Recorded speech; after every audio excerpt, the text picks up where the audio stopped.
You mentioned the injuries. There are some significant ones that you have been dealing with and some bold-faced names to boot. Can you give me an update on Jamal Murray's status right now, as best you can tell? Yeah, as we all know, last April at Golden State, he suffered a torn ACL, and it's been a long journey as he's trying to rehab and get back to playing from that injury, Rich. I'm so proud of Jamal because he has attacked it. He stayed with it. And he is around the team. He's able to do some things in practice, not live, not contact, obviously.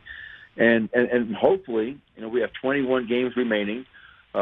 Sometime in March or April before the playoffs, there's definitely a hope that he can rejoin the team at some point. But ultimately, I say this, and Jamal and I have spoken about this, he'll come back when he's ready. It's not just going to be the doctor saying you're cleared to play.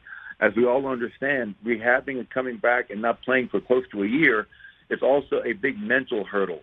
And I want him to feel comfortable and confident when he makes a decision to come back. When you say mental, just making sure that he doesn't think twice about making a cut or doing something on the court? Is that what you mean by mental?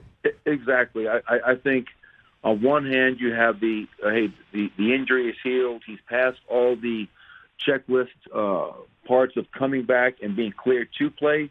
But there's also the mental component, as you mentioned, of, okay, am I confident enough to go out here and play an NBA game after 11 or 12 months?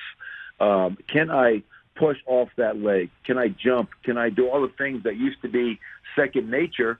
And now you see it and hear about it from every athlete who comes back from the ACL.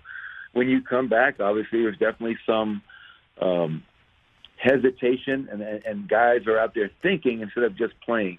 And he's going to have to get over that at some point. But he'll tell me when he's ready. When that time comes, this year or next, obviously we're a much better team when Jamal Murray plays and puts on a Nuggets uniform. Nuggets head coach in his 7th year with the team, Michael Malone, here on the Rich Eisen Show. So what's the scoop with Michael Porter Jr.? Is there a scoop with him to get him back? Yeah, no, I mean, very, very similar to Jamal. Obviously, the big difference is Jamal's been out for close to a year, and Michael's been out for 3 months. He had his third back surgery, and Michael, like Jamal, has really attacked his rehab.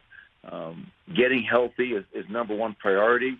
And then he is also, participating in parts of practices, parts of shoot-arounds, and it's all the things where there's really no contact and we're not doing anything live. They're not cleared for that just yet, but just the slow integration of both Jamal and Michael, having them back around the team, having them back on the practice court at times, it's been uplifting for them as well as all their teammates. And I think we all realize that as well as we played this year, winning 6 in a row, being 8-1 in our last 9, we all know that when we have a healthy Michael Porter Jr. and a healthy Jamal Murray, we're a team that we feel has a great chance to win a championship. So do you think you're lying in the weeds? Is that what you think maybe here? I don't know. The group that has played all year has done a great job of not using the readily available excuse of, well, we're injured, this year doesn't matter. That hasn't been our mindset. And when guys get back from injury, we'll welcome them back and integrate them back into the rotation. But, yeah, if they're able to come back and play, Rich, we're a better team. There's no doubt about that. Hey, you watched all the way to the end. Thanks for that. Watch more right here.